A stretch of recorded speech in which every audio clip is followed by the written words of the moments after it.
Hey guys, நம்ம அந்த Geochemistry lecture series இருக்கோம் and இது வந்து lecture number 2 and இன்னைக்கு பார்க்க ஒரு டாபிக் என்னன்னு பார்த்தீங்கன்னா origin of the elements and இதுக்கு நான் ரெஃபர் பண்ண புக் வந்து Principles of Geochemistry by Mason and Moore. Welcome to my channel Success Guru and myself Panchanadam and let's get into the heading. The origin of the elements.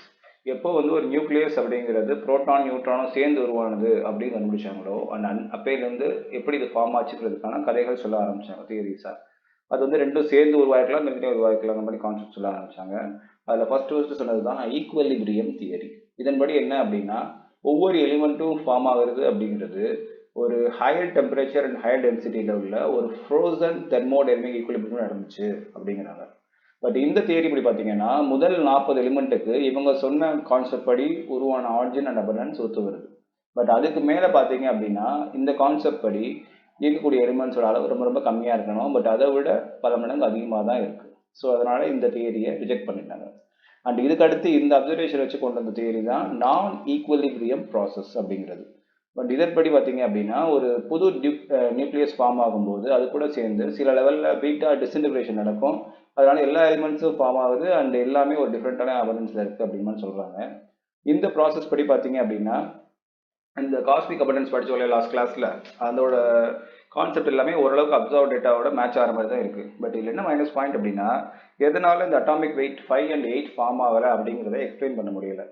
So இதில் என்ன சொல்கிறாங்க அப்படின்னா எந்த ஒரு சிங்கிள் ப்ராசஸ்னாலையும் overall origin of எலிமெண்ட்டை சொல்ல முடியாது அப்படின்னு சொல்கிறாங்க.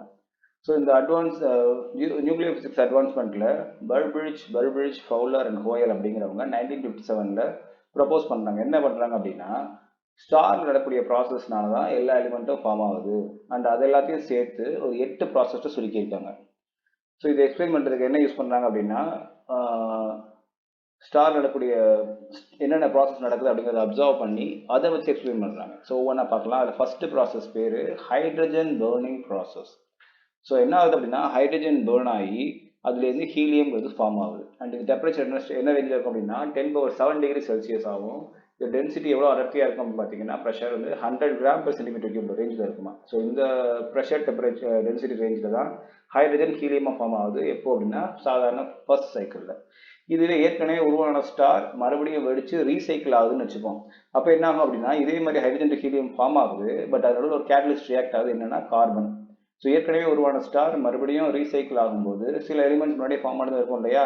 ஸோ அதெல்லாம் உள்ள வந்து கேட்டலிஸ்ட் ஆக்ட் ஆகி அப்பயுமே ஹைட்ரஜன் டு ஹீலியம் ஃபார்ம் ஆகுது. பட் இந்த மாதிரி டிஃப்ரெண்ட் ப்ராசஸ் போட்டுருக்காங்க. ஓகேவா. ஸோ இதுதான் first process, that is the hydrogen burning process. அந்த ரெண்டாவது ப்ராசஸ் பேர் என்ன சொல்றாங்க அப்படின்னா ஹீலியம் பர்னிங் அல்லது 3 body collision அல்லது ட்ரிபிள் ஆல்ஃபா ப்ராசஸ் அப்படின்னு சொல்றாங்க. ஸோ என்ன ஆகுது அப்படின்னா டெம்பரேச்சர் பார்த்தீங்கன்னா 10⁸ டிகிரி செல்சியஸ் வைக்கும்போது டென்சிட்டி பார்த்தீங்கன்னா 10⁵ கிராம்ஸ் per சென்டிமீட்டர் கியூப் வைக்கும்போது அண்ட் இந்த ப்ராசஸில் என்ன சொல்கிறாங்க அப்படின்னா எதனால இந்த 5ம் அட்டாமிக் மாஸ் நம்பர் 5ம் 8ம் ஸ்டேபிளாக இல்லைங்கிறது காரணம் சொல்கிறாங்க. அது போக கார்பன் 12 ப்ரொடியூஸ் ஆகுது, அதோட சேர்ந்து ஆக்சிஜனும் ப்ரொடியூஸ் ஆகுது. ஸோ இதுதான் இந்த ப்ராசஸில் ஓவரால் நடக்கிற விஷயங்கள். இது போக வந்து நைட்ரஜன் 14ம் செகண்ட் சைக்கிளில் உருவாகுது அப்படின்றாங்க. ஸோ தேர்ட் ப்ராசஸ் இது என்னன்னா இந்த ஸ்டார் இன்னமும் பொல்யூஷன் அதிகமாகுது. அப்போ என்ன ஆகும்னா டெம்பரேச்சரும் அதிகமாகும், டென்சிட்டி அதிகமாகும் இல்லையா. ஸோ அப்போ என்ன ஆகும் அப்படின்னா ஹை டென்சிட்டியில் ஆல்ஃபா ப்ராசஸ் அப்படிங்கிறாங்க அல்லது கார்பன் அல்லது ஆக்சிஜன் பர்னிங் ப்ராசஸ் அப்படிங்கிறாங்க. ஸோ இது நடக்கக்கூடிய டெம்பரேச்சர் ப்ரெஷர் ரொம்ப அதிகம்னு சொல்லியாச்சு ஆல்ரெடி. ஸோ இப்போ என்ன ஆகுதுன்னா கார்பன்கிறது பர்ன் ஆகி அதுலேருந்து நியான், சோடியம், மெக்னீஷியம் இதெல்லாம் ஃபார்ம் ஆகுது. இது கூட சேர்ந்து ஆல்ஃபா பார்ட்டிகல்ஸ் ரிலீஸ் ஆகுது. இதே சீக்வன்ஸில் ஆக்சிஜன் பர்ன் ஆகும்போது சிலிக்கா, பாஸ்பரஸ், சல்ஃபர் இதெல்லாமே ஃபார்ம் ஆகுது. அண்ட் இது கூட சேர்ந்து குளோரின் அண்ட் ஆர்கானும் செகண்ட் சைக்கிளில் உருவாகுது அப்படின்னு சொல்கிறாங்க. அண்ட் அது கூடயும் சேர்ந்து alpha particles, protons and neutrons release ஆகுது அப்படின்னு மாதிரி சொல்கிறாங்க. ஸோ இது தேர்ட் ப்ராசஸ். அண்ட் அடுத்து பார்க்க போகிறது ஃபோர்த் ப்ராசஸ். ஆஸ் த ஸ்டார் எவல் ஃபார்ம்டு அந்த ப்ராசஸ் பேர் சிலிக்கா பர்னிங் ப்ராசஸ் அல்லது ஈக்குவலிபிரியம் ப்ராசஸ் அல்லது இ ப்ராசஸ் அப்படிங்கிறாங்க. ஸோ இது எப்போ ஆகும்னா இன்னும் ஹையர் டெம்பரேச்சர் நடக்கும். எப்போ அப்படின்னா சிலிக்கா ஃபார்ம் ஆகக்கூடிய டெம்பரேச்சர் ப்ரெஷர் ஈக்குவலிபிரியத்தில் மற்றது வரும்போது என்ன ஆகும் அப்படின்னா இதுக்கெல்லாம் மாஸ் நம்பர் 2018-27 இருக்கோ அது ஃபுல்லாக இந்த ப்ராசஸில் ஃபார்ம் ஆகுது. இது போக அந்த காஸ்மிக் அபண்டன்ஸ் ஆஃப் எலிமெண்ட்ஸ் பார்த்துருப்பீங்க. எஃப்இல் ஒரு பீக் இருக்கும். அந்த பீக் உருவாகிறதுக்கு காரணமும் இதுவாக தான் இருக்கும் அப்படிங்கிறாங்க. அண்ட் அது போக இந்த ப்ராசஸ் நடக்கும்போது அந்த ஸ்டாரோட எனர்ஜி ஃபுல்லாக எக்ஸாஸ்ட் ஆகிடும். அண்ட் அதனால தான் இதை தாண்டி பார்த்தீங்கன்னா பெரிய லெவலில் ஒன்றும் எலிமெண்ட்ஸ் இல்லை, இந்த ஹையஸ்ட் பீக் இங்கே தான் காட்டுது அப்படிங்கிறது காரணமும் இந்த சிலிக்கா பர்னிங் ப்ராசஸ் தான் அப்படிங்கிற மாதிரி சொல்கிறாங்க. ஓகேவா. அண்ட் ஃபிஃப்த் ப்ராசஸ்க்கு பேர் ஸ்லோ நியூட்ரான் கேப்சர் ப்ராசஸ். இது எதுக்கு எக்ஸ்பிளைன் பண்ணுறாங்க அப்படின்னா, மற்ற எலிமெண்ட்ஸ், அதாவது லாஸ்ட் முடிச்சோம் இல்லையா 58, அதுலேருந்து பிஸ்மத் வரைக்கும் உள்ள எல்லா எலிமெண்ட்ஸும் ஃபார்ம் ஆகிறதுக்கான காரணம் வந்து ஸ்லோ நியூட்ரான் கேப்சர் ப்ராசஸ் அல்லது எஸ் ப்ராசஸ் அப்படிங்கிறாங்க. அண்ட் இதில் என்ன தெரியுமா, நிறைய எலிமெண்ட்ஸ் வந்து பைபாஸ் ஆகிடுது, ஃபார்ம் ஆகாமல் போயிடுது. என்ன காரணம்னு பார்த்தீங்கன்னா, இந்த ஸ்லோ நியூட்ரான் கேப்சர் ப்ராசஸ் எப்படி நடக்கும்னா, ஃபர்ஸ்ட் நியூட்ரான் கேப்சர் ஆகும் ஒரு ஆட்டமோட, ஒரு எலிமெண்ட்டோட. அப்போ என்ன ஆகும்னா அது ரியாக்ட் ஆகும். அந்த ரியாக்ட் ஆகிற சமயத்திலேயே அது டீகே ஆகவும் செய்யும். இது டீகே ஆகிட்டு இருக்கும்போது கொஞ்சம் கேப் விட்டு தான் அடுத்த நியூட்ரான் கேப்சர் பண்ணும். அப்போ சில என்ன ஆகும்னா, எதெல்லாம் வந்து அன்ஸ்டேபிளாக இருக்கோ ஓடி போயிடும், இதெல்லாம் கொஞ்சம் ஸ்டேபிளாக இருக்கும் அது மட்டும் தான் ஸ்டேபிளாக நிற்கும். அதனால அது பேரே வந்து ஸ்லோ நியூட்ரான் கேப்சர் ப்ராசஸ் தான். அண்ட் நிறைய எலிமெண்ட்ஸ் இதில் ஃபார்ம் ஆகும், மிஸ் ஆகிடும் அப்படிங்கிற மாதிரி சொல்கிறாங்க. அந்த சிக்ஸ்த் ப்ராசஸ் பேர் ரேபிட் நியூட்ரான் கேப்சர் ப்ராசஸ் அல்லது all process. So slow neutron capture process எதெல்லாம் மிஸ் ஆச்சோ அதெல்லாம் இங்கே ஃபார்ம் ஆகும். எப்படின்னு கேட்டிங்கன்னா, இந்த ப்ரோட்டான் கேப்சர் ரொம்ப ஃபாஸ்ட்டாக இருக்கும் அண்டு டிகே ஆகிறதுக்கு முன்னாடியே புது எலிமெண்ட் ஃபார்ம் ஆகிடும். அதனால் இங்கே வந்து abundant ஆஃப் எலிமெண்ட்ஸ் வருது, ப்ளஸ் நிறைய எலிமெண்ட்ஸ் புதுசாக ஃபார்ம் ஆகுது. அப்போ இவ்வளோ ப்ரோட்டான் செகண்ட்ஸ் வருதுன்னு கேட்டிங்கன்னா, அதுக்கு என்ன காரணம் சொல்கிறாங்கன்னா, இது வந்து ஒரு மேசிவ் ஸ்டெல்லார் எக்ஸ்ப்ளோஷன் தான் நடக்கும் அப்படிங்கிற மாதிரி சொல்கிறாங்க. நீங்கள் படிச்சிருப்பீங்க சூப்பர் நோவா அப்படின்னு இல்லையா. ஸோ ஒரு ஸ்டாரோட லாஸ்ட் ஸ்டேஜ் வந்து சூப்பர் நோவான்னு சொல்லுவாங்க. அது வெடிச்சு சிதற ஆரம்பிக்கும். அண்ட் அதுக்கு பேர் தான் மாசிவ் ஸ்டெல்லார் எக்ஸ்ப்ளோஷன். ஸோ அந்த லெவலில் வந்து நிறைய ப்ரோட்டான்ஸ் ரிலீஸ் ஆகும்.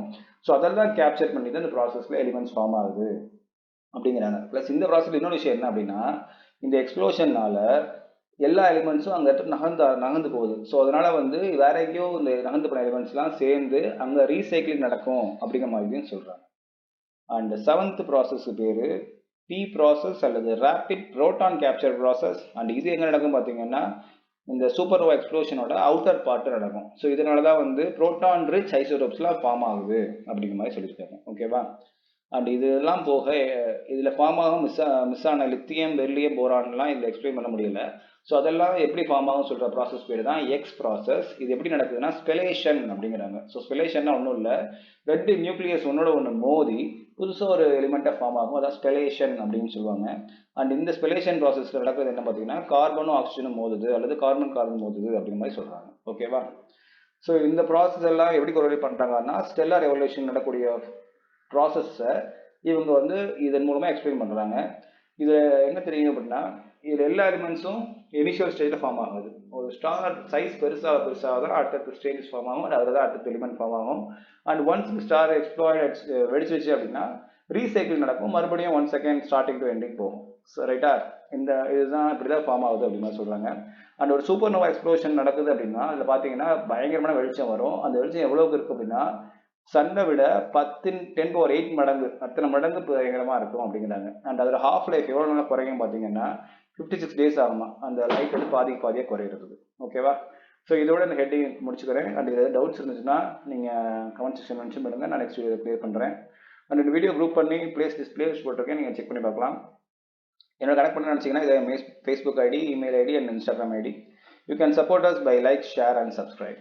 Thanks for watching. Have a great day.